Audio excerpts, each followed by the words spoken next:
ক্ষমতায় আসার পর থেকে সরকার একটা একটা করে নির্বাচনের সব প্রতিশ্রুতি বাস্তবায়নের দিকে এগিয়ে যাচ্ছে বলে মন্তব্য করেছেন প্রধানমন্ত্রী তারেক রহমান। কুমিল্লা বিভাগ যদি জনগণের দাবি হয় তা বাস্তবায়ন করা হবে বলেও জানান তিনি। গত ১৭ বছর স্বৈরাচারের শাসনের কারণে এশিয়ার অনেক দেশ থেকে বাংলাদেশ পিছিয়ে গেছে বলেও জানান প্রধানমন্ত্রী। কুমিল্লায় এক পথসভায় এসব কথা বলেন তারেক রহমান। আব্দুল আহাদের প্রতিবেদন।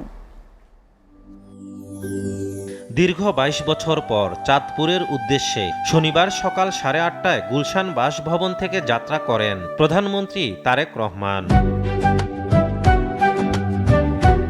তার এই আগমনকে ঘিরে কুমিল্লা ও চাঁদপুরের নেতাকর্মীদের মাঝে ছিল উৎসবের আমেজ। রাস্তার দুপাশে হাজার হাজার নেতাকর্মী অবস্থান নেন তারেক রহমানকে এক নজর দেখার জন্য। যাত্রাপথে কুমিল্লার বরুড়া উপজেলায় এক পথসভায় যোগ দেন প্রধানমন্ত্রী। দেশ পুনর্গঠনের উপর গুরুত্ব আরোপ করে প্রধানমন্ত্রী বলেন, দেশকে স্বাধীন করলে হবে না, এখন প্রধান কাজ হচ্ছে দেশ পুনর্গঠন করা। কিন্তু দেশ পুনর্গঠন আমরা একা সরকার একা পারবে না। এই আপনারা কারা? বাংলাদেশের কি হন আপনারা? আমার সামনে যে হাজার হাজার মানুষ কি হন? বাংলাদেশের নাগরিক। এই দেশটা কাদের?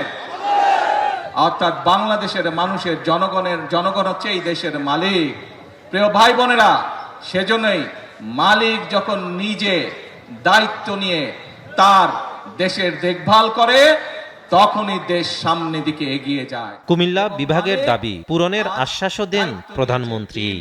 বিএনপি অতীতেও যতবার দেশের মানুষের সেবা করার সুযোগ পেয়েছে, দেশের মানুষকে যে সকল ওয়াদা করেছিল বিএনপি তার সর্বশক্তি দিয়ে চেষ্টা করেছে সেই সকল ওয়াদা পূরণ করার জন্য। ইনশাআল্লাহ বিগত ১২ তারিখের নির্বাচনের আগে আমরা যে সকল ওয়াদা দিয়েছি পর্যায়ক্রমিকভাবে আমরা একটি একটি করে পর্যায়ক্রমিকভাবে সেই ওয়াদাও পূরণ করব। এখন প্রিয় ভাই বোনেরা, আসার সময় আমি দেখলাম সবাই স্লোগান দিচ্ছে, কি চাই? কুমিল্লা বিভাগ। ঠিক আছে। এদিকে কুমিল্লার লাকসামে স্থানীয় বিএনপি আয়োজিত পথসভায় প্রধানমন্ত্রী জানান, আগামী বাজেটে ফ্যামিলি কার্ড কর্মসূচির জন্য বড় বরাদ্দ রাখা হয়েছে। জুন মাসে বাজেট আসছে, এই বাজেটে আমরা ফ্যামিলি কার্ডের জন্য অনেক বেশি বরাদ্দ রয়েছে। এরপর চাঁদপুরের শাহরাস্তিতে অবস্থিত ঐতিহাসিক খুর্দ খাল পুনর্খনন কর্মসূচির উদ্বোধন করেন সরকার প্রধান। উদ্বোধন শেষে জনসভায় প্রধানমন্ত্রী বলেন, খাদ্যের জন্য যাতে দেশের মানুষ আর কষ্ট করতে না হয় সেই জন্য খাল খননের মতো কর্মসূচি বাস্তবায়ন করছে সরকার। আমরা জানি খাল খননের ভিতর দিয়ে কৃষক ভাইদের উপকার হবে। কৃষক ভাইদের উপকার হলে কৃষকরা ধীরে ধীরে স্বাবলম্বী হবে এবং কৃষকরা স্বাবলম্বী হলে এই দেশের অর্থনীতি ধীরে ধীরে মজবুত হবে।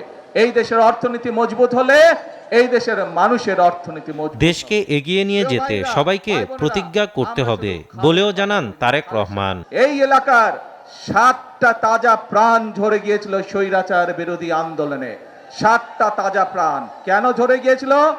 সেই 7টা তাজা প্রাণ, তাদের দাবি ছিল বাংলাদেশের মানুষের গণতান্ত্রিক অধিকার প্রতিষ্ঠিত করা। আব্দুল আহাদ, এসটিভি, ঢাকা। আপনারা যতক্ষণ